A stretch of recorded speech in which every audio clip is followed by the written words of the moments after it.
This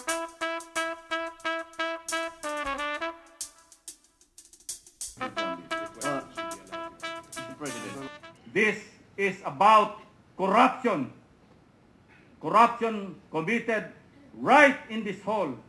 Nililiwanag ko lamang na ako bilang Pangulo ng Senado ay hindi naman kasama ang gawa ng budget. Hindi na namin lilitanyahin ang mga headline ng balita tungkol sa korupsyon.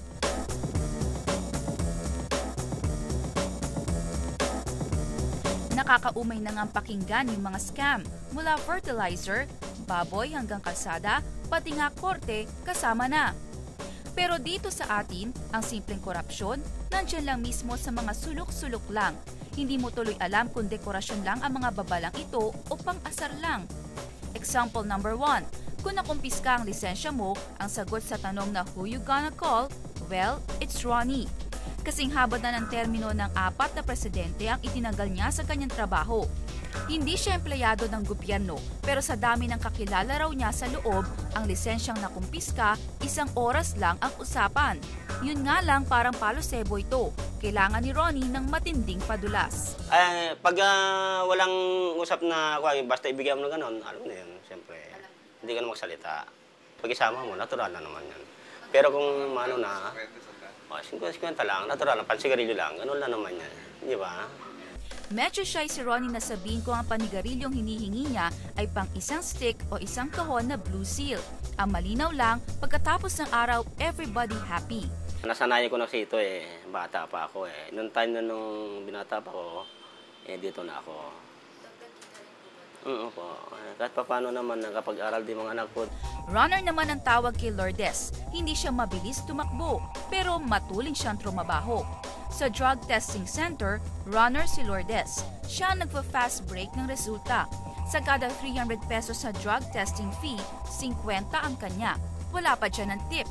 Kaya kahit puro mga jingle specimens ang nakikita niya araw-araw, sabi ni Lourdes, not bad. Pera yung tip, 300 a day.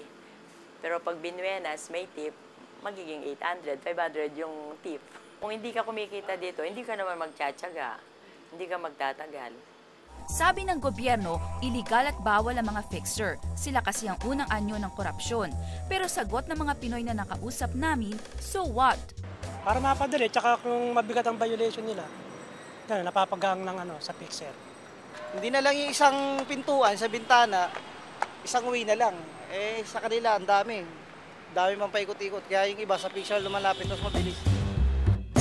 At kung hapitan na talaga ang transaksyon, sa Maynila, hanapin mo ang lamesa at upuan ni Rex. Hindi namin sasabihin kung saan eksakto, baka masabit pa kami. Ballpen at papel lang ang hawak niya, pero pag gumalaw na ang kamay niya, dun mo malalaman. Talentado talaga si Rex. Nainganyo lang ako dun sa sa nakikita ko kasi. Sinubukan ko mag-practice. Ayun, medyo parang nakakaya ko Forger ang tawag kay Rex. Sa Tagalog, mamemeke, pirata ng pirma. Sinubukan ko ang galing niya, pinagaya ko ang pirma ko.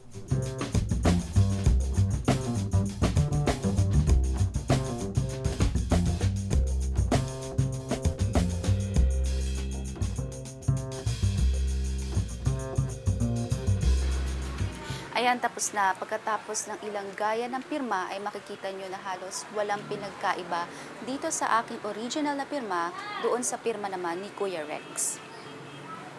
Sa 3 taon niya sa trabaho, iba't ibang dokumento na kailangan ng pirma ang napeke na raw ni Rex.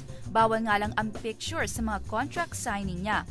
Sabi ni Rex, alam niyang bawal ang trabaho niya, pero sa hirap daw ng buhay, no choice. Kung tutuusin daw, sisiw lang ang ginagawa nila kumpara sa mga himala ng mga nakabarong at may nakadikit na honorable sa pangalan. Yun dapat yung sa yung mga matataas na nasa gobyerno nakapwesto, yung malakas mangurakot. Yun yung dapat pag-initan nila. Hindi kami. Sa huli, ito lang ang punto namin. Ang mga bagay na kinukonsenti, nagiging kaugalian. Baka sa huli, malala na ang problema. Bago natin masabi, bawal yan. Nami Derit po, dokumentado.